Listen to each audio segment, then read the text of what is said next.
एक दिन एक ऋषि अपने शिष्यों को कहता है कि मेहनत और ईमानदारी का फल आपको एक ना एक दिन जरूर मिलता है। यही बात समझाने के लिए वह अपने शिष्यों को एक कहानी सुनाता है कि चंदर नगर गांव में एक भरत नाम का व्यक्ति अपनी पत्नी के साथ रहता था। वह उस गांव का सबसे गरीब व्यक्ति था। वह मजदूरी कर थोड़े बहुते पैसे कमा पाता था। उसके पास ना ही रहने के लिए ढंग का घर था, खाने के लिए 2 समय का खाना भी बड़ी मुश्किल से जुड़ता था और ना ही पहनने के लिए अच्छे कपड़े थे। उसके गांव वाले न उसकी और उसकी पत्नी की जरा भी इज्जत नहीं किया करते थे। जिस कुएं से बाकी गांव वाले पानी लेते थे, अगर उस कुएं से पानी लेने भरत जहाँ उसकी पत्नी चले जाते थे तो गांव के सभी लोग उन दोनों को वहां से भगा दिया करते थे। एक दिन भरत की पत्नी बहुत उदास होकर बोली, हमारी क्या गलती है जो गांव वाले हमारे साथ इतना बुरा व्यवहार करते हैं। हमने कभी किसी का ना ही बुरा चाहा है और ना ही किया है, फिर वो लोग हमारे साथ ऐसा क्यों करते हैं। और फिर उसका पति कहता है, अरे तुम चिंता क्यों करती हो, मैं हूँ ना, तुम देखना एक दिन यही गांव वाले हमसे मिलने के लिए लाइन लगा देंगे। मजदूरी कर भी मैं इतने पैसे नहीं कमा पाता हूँ जितना बाकी सब कमा लेते हैं, पर तुम देखना एक ना एक दिन हमारा भी सम्मान होगा। भरत दिल का बहुत अच्छा इंसान था। वह कभी किसी के साथ कोई भी बेईमानी नहीं करता था। यही उसकी सबसे बड़ी खासियत थी। एक रात बहुत जोर की आंधी आती है। भरत का घर कच्चा था, इसीलिए उसे डर लगने लगा कहीं उसका घर पानी के बहाव के साथ बह न जाए।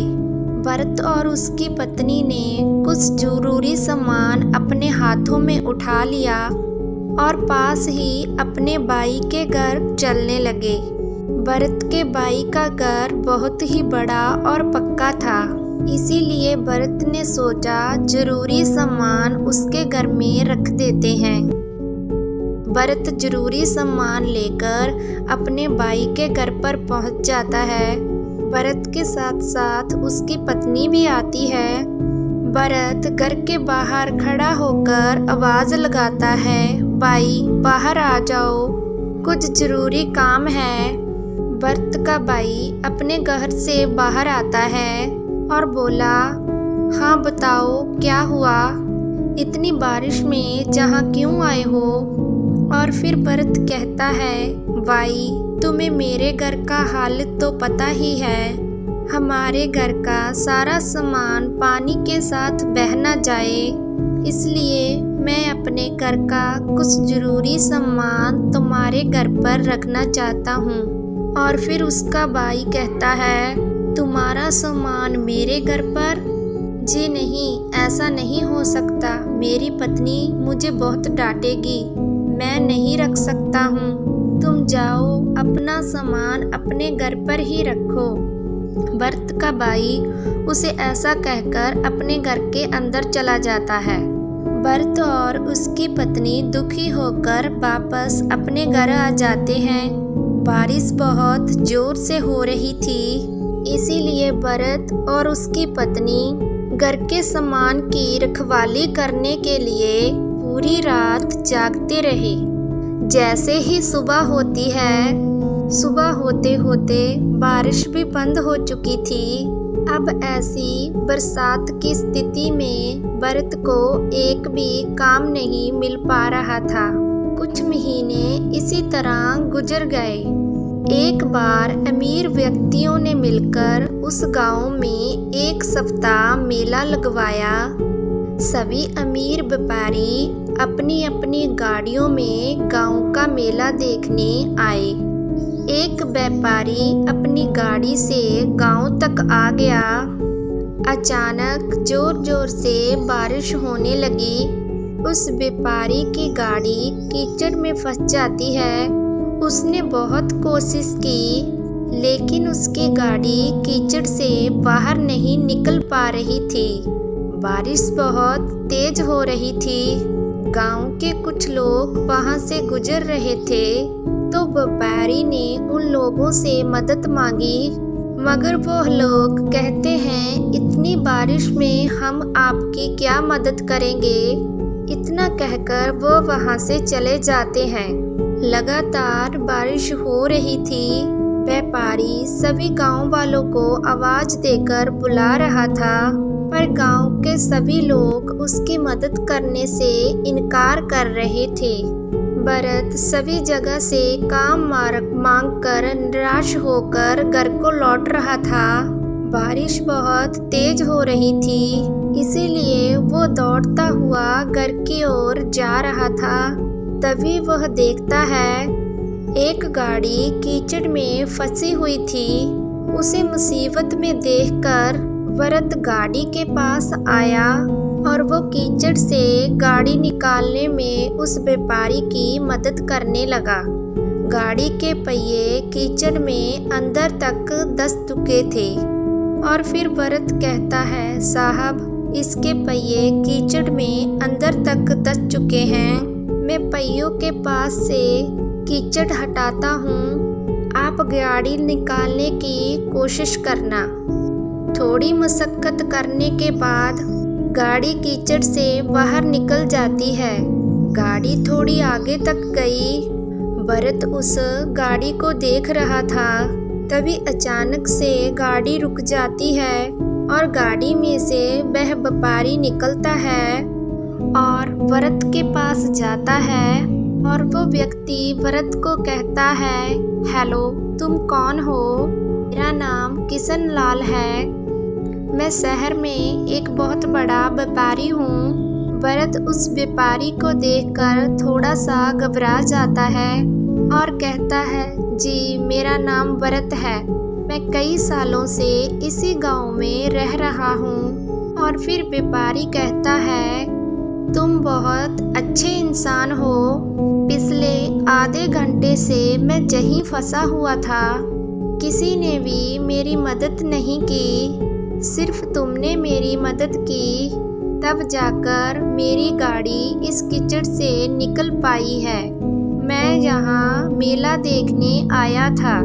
और फिर भरत कहता है, जी दूसरों की मदद करना तो हमारा फर्ज है।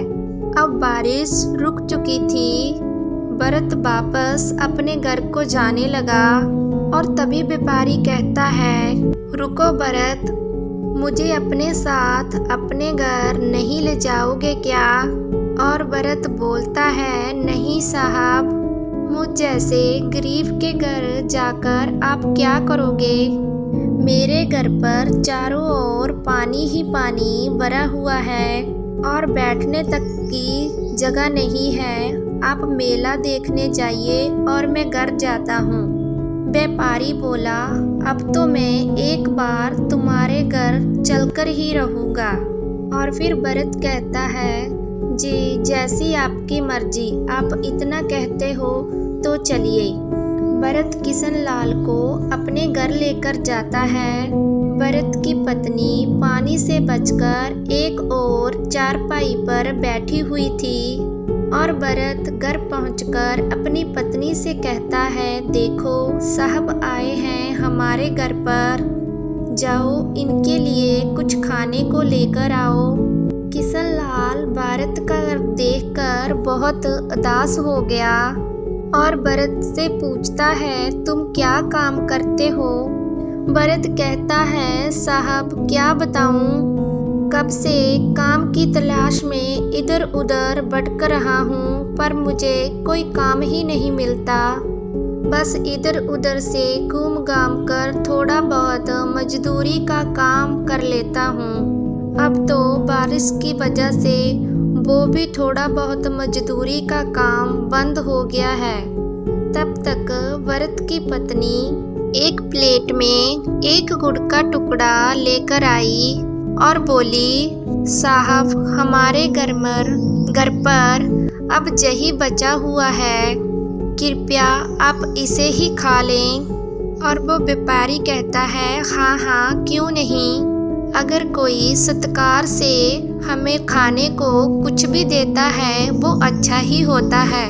और भरत को कहता है, भरत तुम्हें कोई काम नहीं मिल रहा है, अगर तुम चाहो मैं तुम्हें काम दे सकता हूँ। और भरत खुश होकर बोला, क्या साहब आप सच में मुझे काम देंगे? व्यापारी बोला, शहर में मेरे पास बहुत काम होते हैं, मैं सोच रहा था किसी ऐसे व्यक्ति को अपने पास रख लूं जो मेहनती और ईमानदार हो।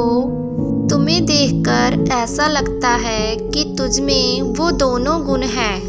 भरत की खुशी का कोई ठिकाना नहीं रहता और वो कहता है, साहब कैसे काम करना है और कहाँ काम करना होगा, आप ये सब मुझे बता दीजिए, मैं आपके साथ काम करने के लिए तैयार हूँ। और वो व्यापारी भरत को कहता है, कोई ज़रूरत नहीं है इस घर में रहने की, और मैं तुम्हें कुछ दिन बाद लेने आऊँगा।